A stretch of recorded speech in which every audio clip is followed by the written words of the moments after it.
Hello, Data Masters, and welcome to the Data Squad podcast number 2. In this podcast, in this episode, we have our very first guest speaker. So the topic of the day is leading a DataVIz community. And for this topic, we actually have Waleczek from Auckland, New Zealand, to speak to us about the challenges, some tips and recommendations, what have he learned on this experience. He's a senior sales consultant and a certified Tableau trainer, but he also leads the Tableau community in Auckland. So thank you, Alex, for being here. I'm going to be putting his details below if you want to follow him, and please do. He has lots to share. So enjoy the podcast. By the way, building communities and leading teams is an essential part of building a data culture. And here at the Data Squad Academy, we actually teach our students how to implement those teams, how to lead the change. So if you want to know more, just click in the button below and join the Academy today. So enjoy the podcast. See you later. So welcome to the second episode of the Data Squad podcast. And in today's session, we are going to be talking about building and leading a database community. And for that topic, we have our first ever guest, Waleczek. If I'm pronouncing that wrong, let me know. Alexander. So Alex for short. So Alexander is a senior solutions consultant and a certified Tableau trainer at CoreLogic, New Zealand. Now he will probably talk more about that in a second. And we have been talking for a few years, I guess, Alex. Known him for my time at Tableau, and he's living in Auckland. But I will, thank you for being here in the podcast, Alex, and tell us more about yourself. Yeah, thanks for inviting me. As you said, my name is Alex. I live in Auckland. Originally, I'm from Germany, and I did move here about 5 years ago. I always say that I decided that Germany became too small for me and I was looking for something else. So they obviously was going to New Zealand. And here I really started working in data. I worked for a Tableau partner for 3 years and then switched to CoreLogic, where I actually recently resigned. So I resigned probably 2 months ago, so for 3-4 weeks or so. I'm not working there anymore to sort of concentrate a bit more on family and take some time off. And in my time, in the last 5 years, really, I sort of got introduced into the whole Tableau world and especially the community there. And then sort of everything led from one to the other. So I started leading the Tableau user group in Auckland. Got involved with the online community a bit more and ran some online events sort of in the Tableau community world. And that's exactly why I decided to invite you to the podcast today, because I would really want to, squeeze your brain on those topics. Because at Data Squad Academy, one of the big topics of discussion is going to be how to build a community, how to lead a data community, either public or private. So I think you can teach us a lot about your experience in these few years. So why do we just get started with this? So in the first place, I was thinking, why anything in terms of why should we care about building a community in the first place? And from your perspective, what are some learnings on having this public forum where people can come and talk about their experience on database or data in general? I guess the reason to build a community in the first place is really depends on the person or the organization that sort of wants to drive the whole thing. Oftentimes for me personally, it was really sort of catching up with people that do the same thing. It's great to get people to talk to each other, to exchange ideas and sort of work on problems together. Yeah. So that's with the Tableau user group and a couple of other of these sort of public forums, but also during my role well, during my professional roles, I try to build communities at different companies. And it's really it's really a matter of, well, if people start talking to each other a bit more, many of the problems that exist start to disappear, just because you have somebody at one end of the company that knows how to solve a problem that exists on the other side of the company. And especially larger companies, people tend to not talk to each other as much across teams. It's like, I mean, more and more companies try to sort of mitigate it a bit through, I don't know, hot desking and tools like Slack or Trello or whatever online platform there. But really, if you think about what usually happens is, well, that people talk to each other within a team or within the same domain. But you wouldn't necessarily get a data person talking, for example, to a marketing person unless they work on a project together.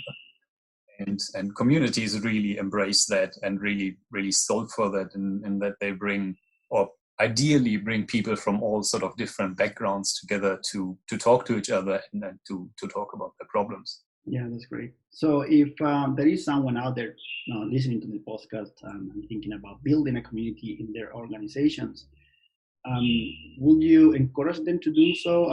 Maybe why? What are the 3 or 4 things that you think, these are the priorities and why you should build this? What are the benefits? Well, yeah, well, I mean, I would definitely encourage that. No matter. It's really a matter. Like, I think the first step there is to think about it yourself. What do you want to get out of it? What's the reason for you to do it, and what do you want to do with it?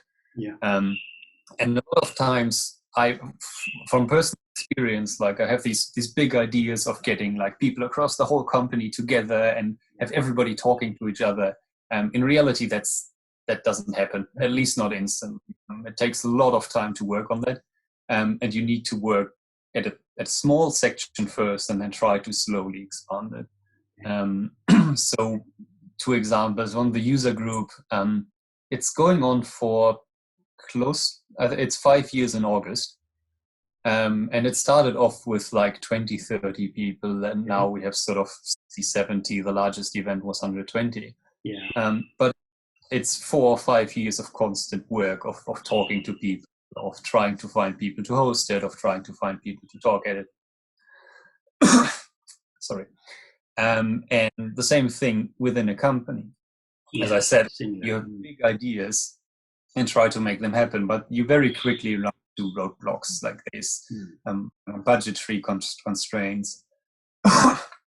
You might have, you work across countries and you have time differences that you have to account for, or that are like, people are busy, obviously.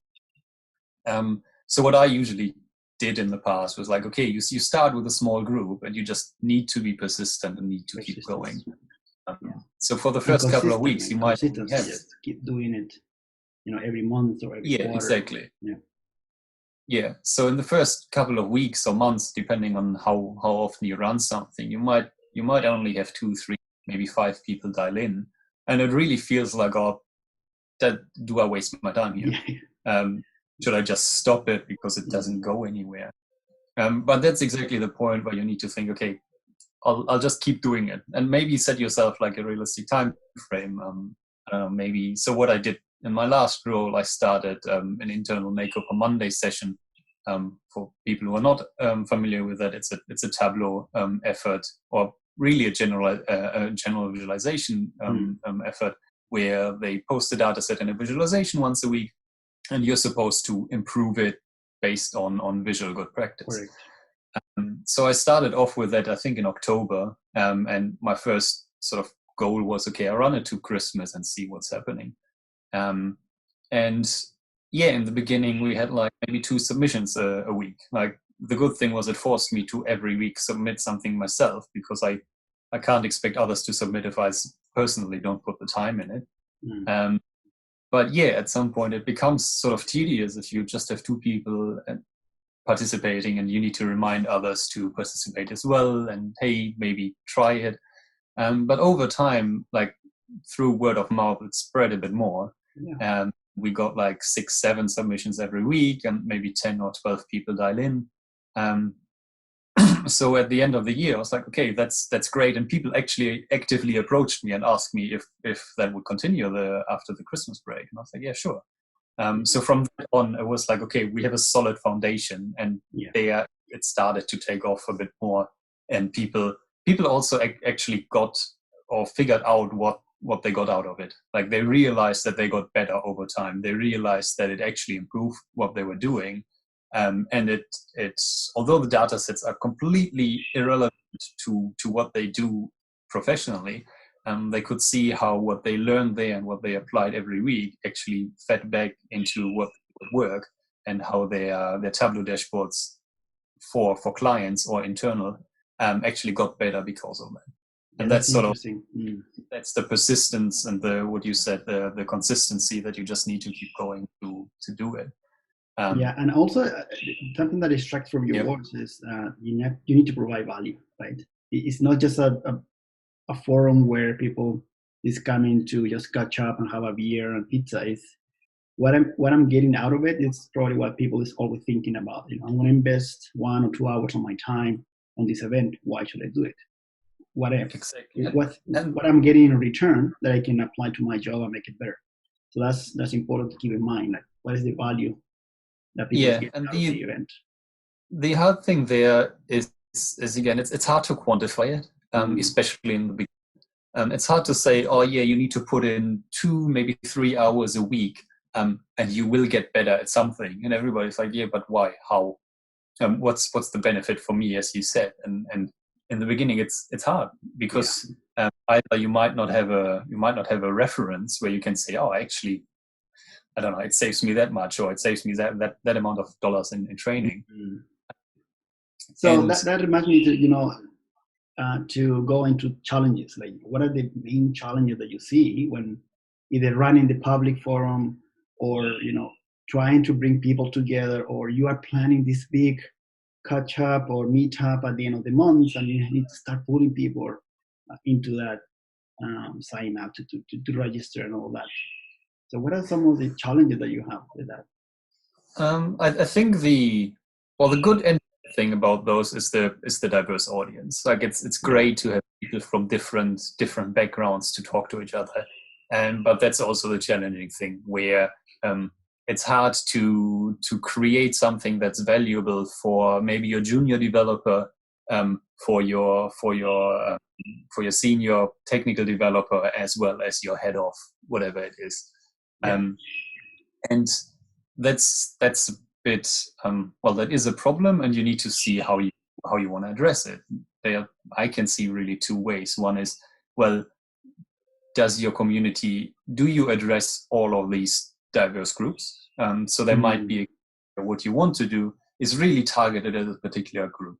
It might be targeted as your head at your head offs in the company, to say, okay, we need to work throughout the company to get a common framework of how we do things. You might aim it at your visualization developer to say, okay, we need to upskill those people. So what we do with them does not apply to the senior management. So that might be one way.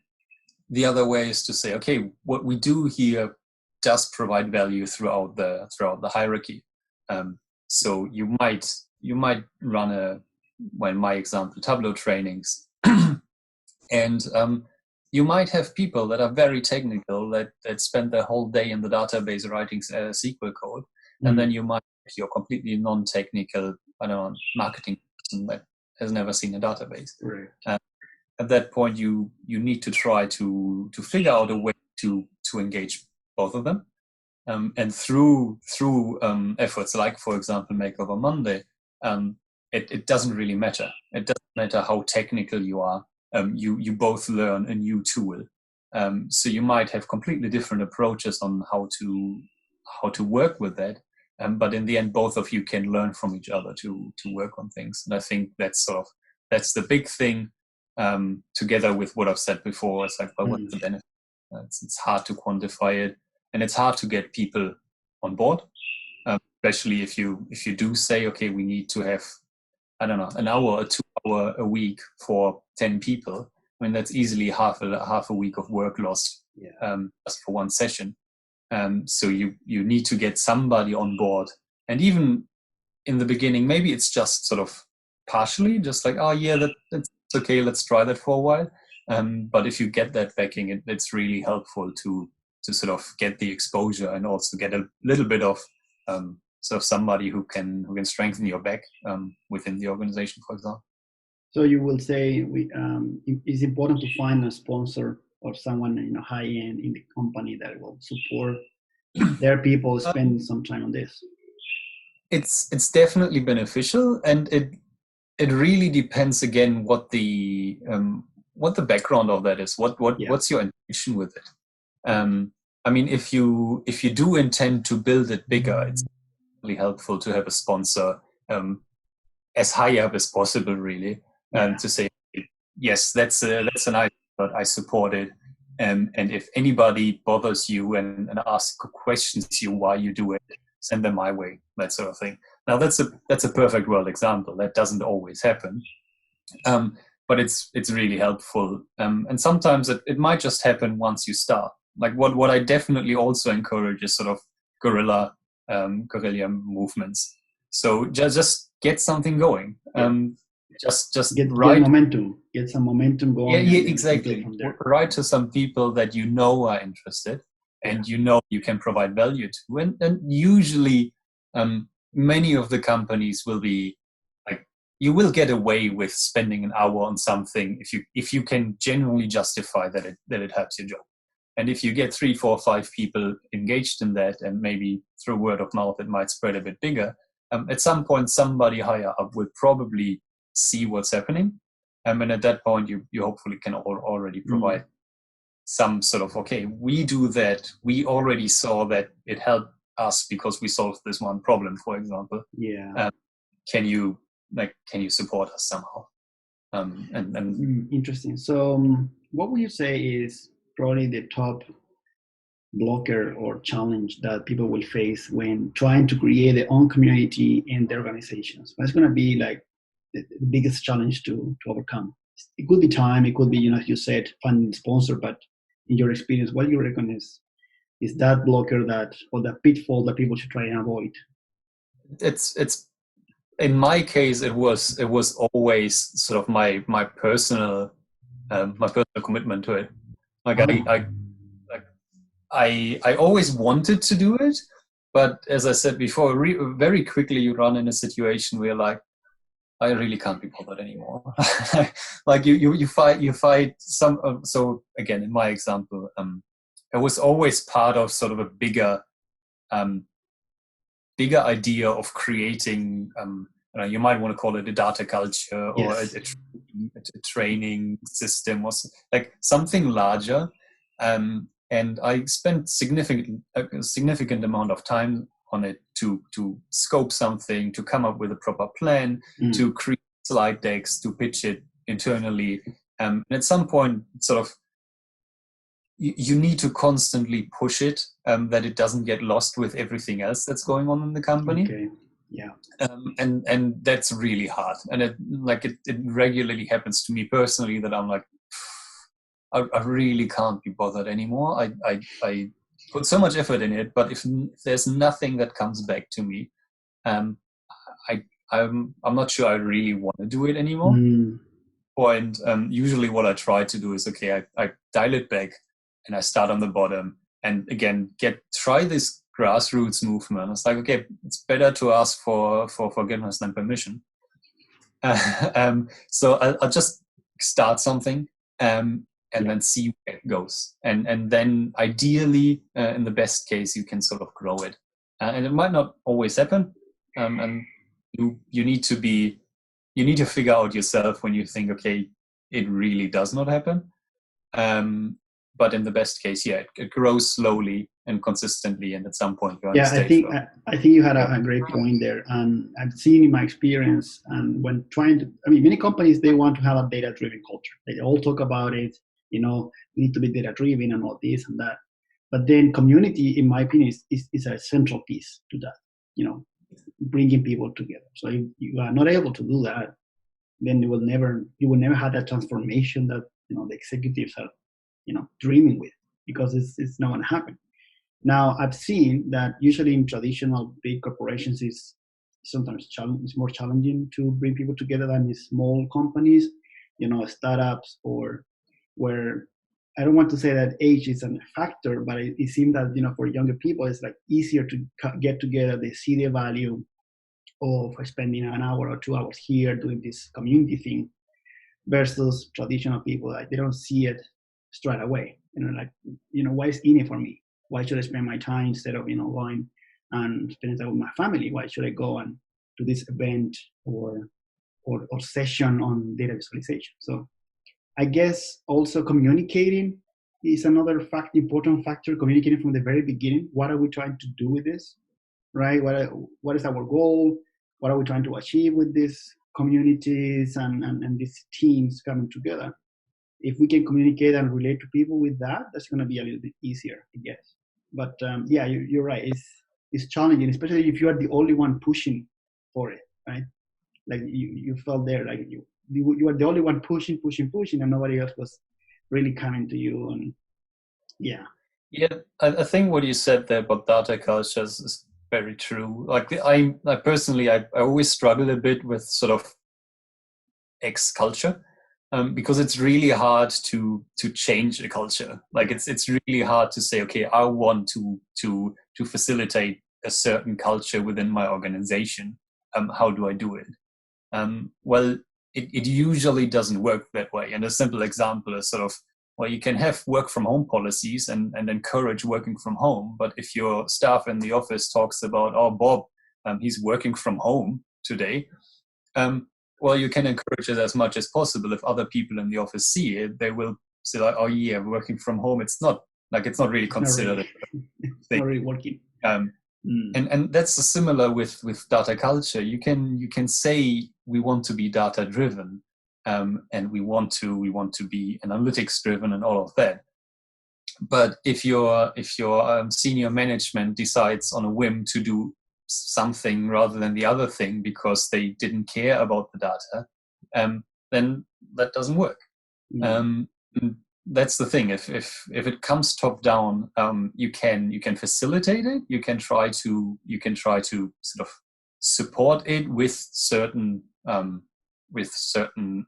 actions or with certain points, that sort of thing. But it really needs to come from the base. And building a community is a nice way to sort of get that going and actually say, okay, we have something here already. Let's extend it throughout the whole company. And that gives then the higher level management a base to say, okay, we have something here. Let's take it and improve it and make it better and stronger. And that might then be through support in terms of time or budget for, I don't know, it doesn't even need to be a lot, but just having a $50 book giveaway for something make a huge difference. It can show people that the work that they have done is appreciated. Yes. And it's encouraged by the company.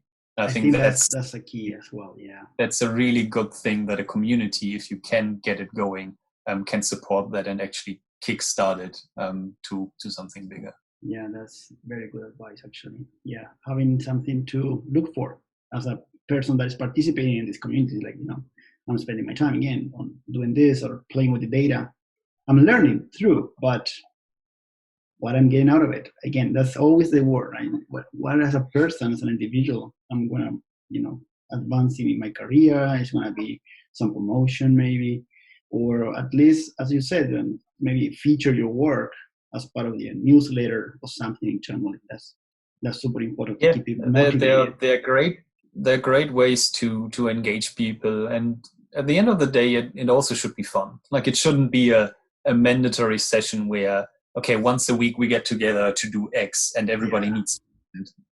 I always make sure that I highlight, okay, this is not mandatory. You don't have to attend every week. If you cannot attend because you have an important work thing going on, do your important work thing. That's priority.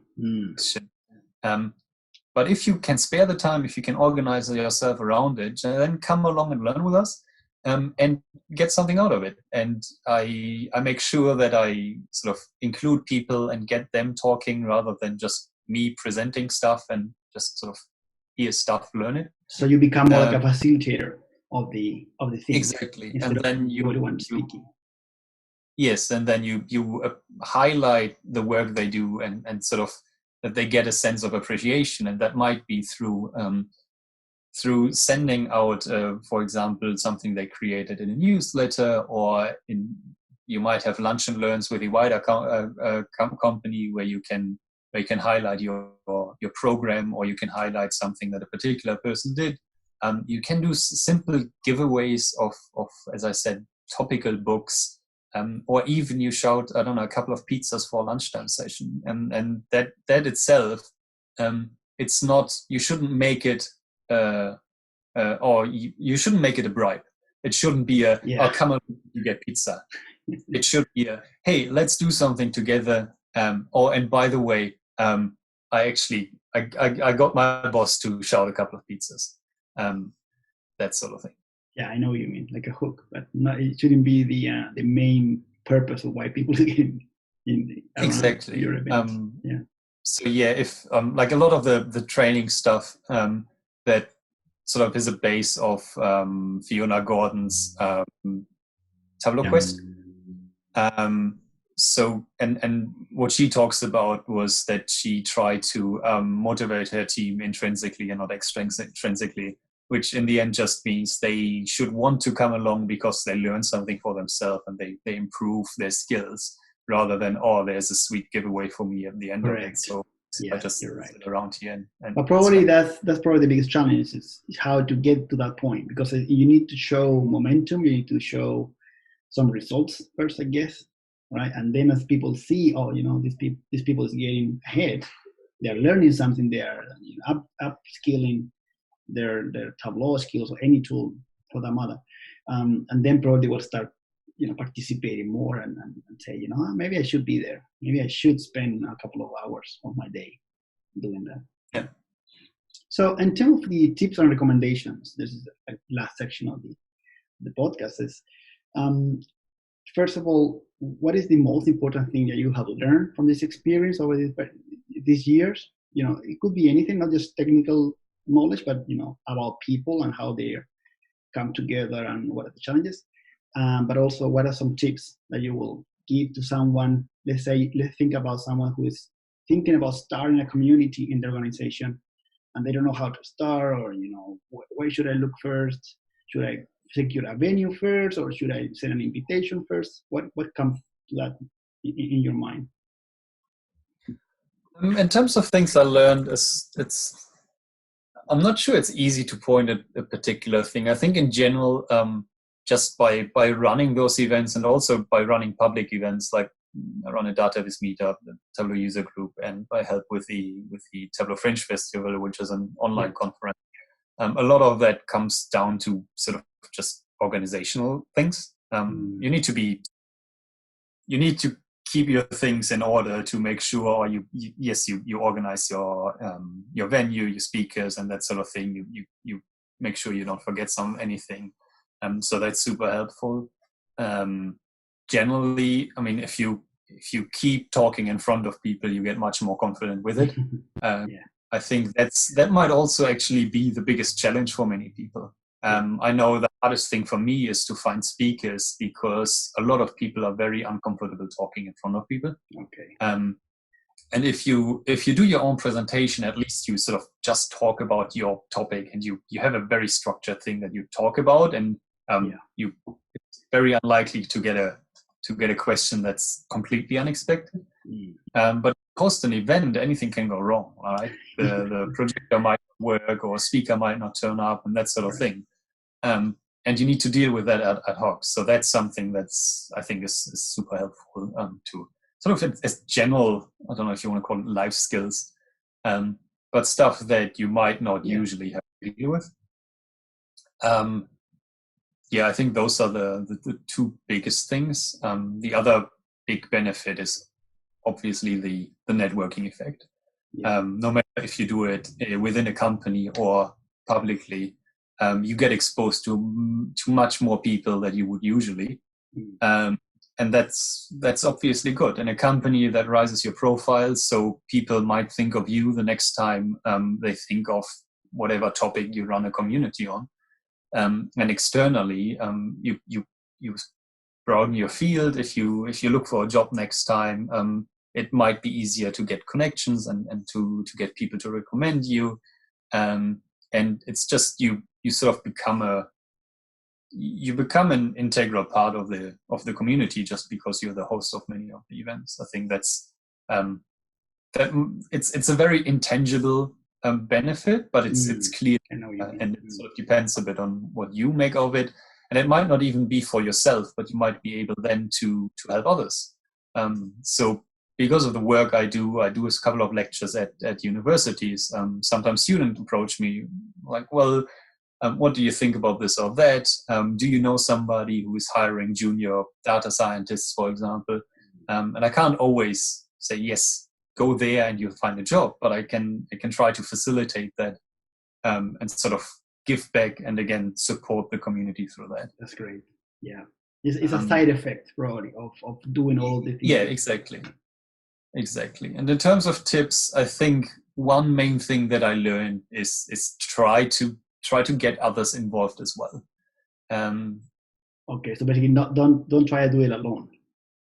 Yeah, I personally I have a very strong idea of how I want to run things, but sometimes it's a bit hard to give that away and let others sort of bring their ideas in. But in hindsight, it's super beneficial for a lot of reasons. So like the main reason is, well, you don't have to do everything on your own. Yeah. So while I don't know, if you run meetups every two months, it might not look like a lot of work, but there are literally weeks of work leading up to it and afterwards to, again, find venue speakers, to organize everything. Doing the promotion. What the participants, what the participants don't see. What the participants don't see is, well, then suddenly a host had to cancel because something came up, and the week before, you suddenly have to find a different venue. Like those sort of things, they all happen, and it's much easier if you're two or three of you. The other thing with that is, again, network effect. If you have your own network, that's great. But if you have a second person with their network, that might open completely different opportunities. And again, example was, well, we were short on a host because somebody canceled on us. And my co-host for the user group knew somebody who knew somebody who, on very short notice, was able to offer us a room for like 60 people or so. I think it was a week or so ahead of the event. So that's a great thing. And lastly, it's just getting different ideas and like getting a different perspective on things. As I said, I have a very strong. Well, I feel very strongly about how I want to have things run, but I'm obviously biased, so I can't really see if something goes wrong or could be improved. So then having just a different view who says, well, yes, that was okay, but maybe next time we could do it slightly different because there was a problem there. And I guess that's what happened, right? You want to start improving. Next event's going to be better. You start managing better the agenda, the speakers, how many people you can fit in that time slot, and all that. It's a learning experience as well as you go. Exactly, and from a sort of from a giving back perspective as well, is you help others to get better. So what I try to do internally with internal communities is get at least one, if not two people from the participants to sort of participate more.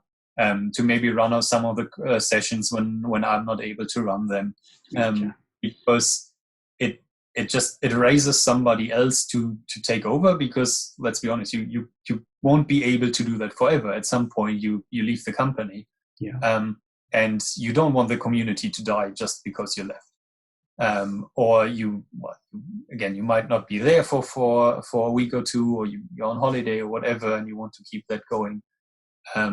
And well, others, the whole idea is to train others, to upskill others.